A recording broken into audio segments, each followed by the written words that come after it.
Salam millət, mən Arako. Bugün The Tale of Slender oyunu hard modda bitirməyə çalışdım dostlar. Deməli, yenə gəldim məkana. Hasar axtarırıq burada. Bir dəqiqə. Bunu biraz belə seçim, daha yaxşı döndərim ekranı. Deməli, hasarı da tapdıq. Ehtiyatlı olacağım dostlar. Hard moddur. Biraz Slender'dən çıxan kimi canım biraz gedəcək, yəni. Bura bax. Aha, hasar tapdım burada. Burada görək nə var, nə yox. Aha, bir hasarın bir parçasını tapdıq. Bu da şkaf kilitli deyəsən. Yox, kilitliymiş. Kilitliymiş, mən açdım. Heç bir şey yoxmuş. Boş-boşuna hasar getdi. Bura baxaq. Aha, canımızı doldura bilirik. Həm də hasar parçası var.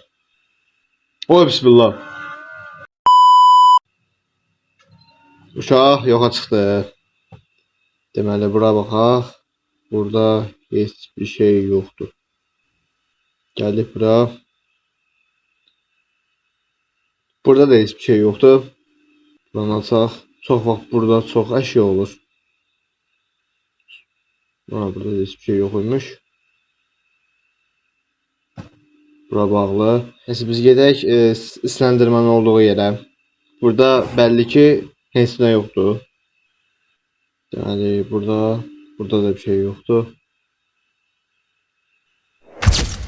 Buralara baxaq. Burada da bir şey yoxdur. Bismillah. Canım çox getdi.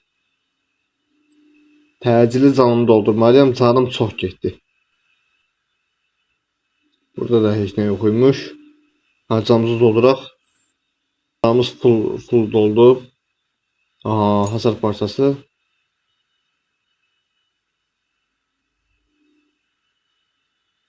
Burada da bir şey yox imiş.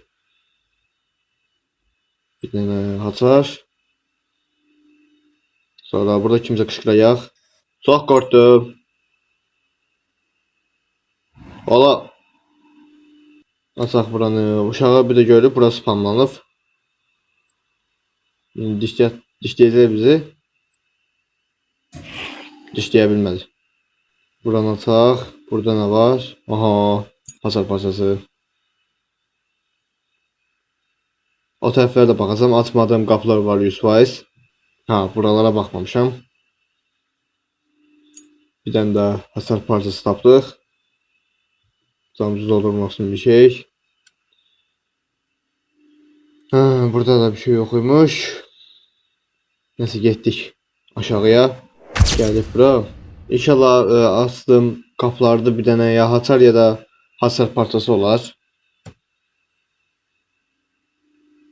Aha, hasar parçası tapdım. Hasar tapdım. Hasar parçası da var demiş. Oy bismillah. Ola. Ay. Ola, o neydi ola? O mən bir dəqiqə. Necə divar arxası gördü? Oyda, canım çox pis getdi. Haydi gene. Bir dənə də dişləsə 100% öləcəm burada. Ehtiyatlı olmalıyam. Canımı tez doldurmalıyam. Bir dakika, burada can doldurucu var idi elə bir.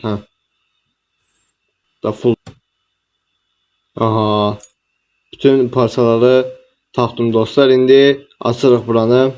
Zəlzələ baş verəcək burada. Bu dostlar Kitab Slender inanın günlüyüdür.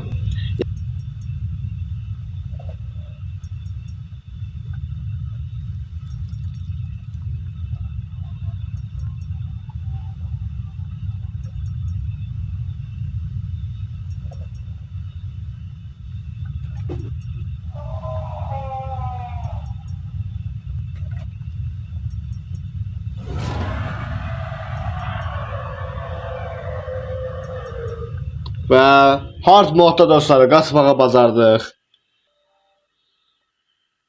Dostlar, video bura qədərdir. Sağ olun, salamat qalın.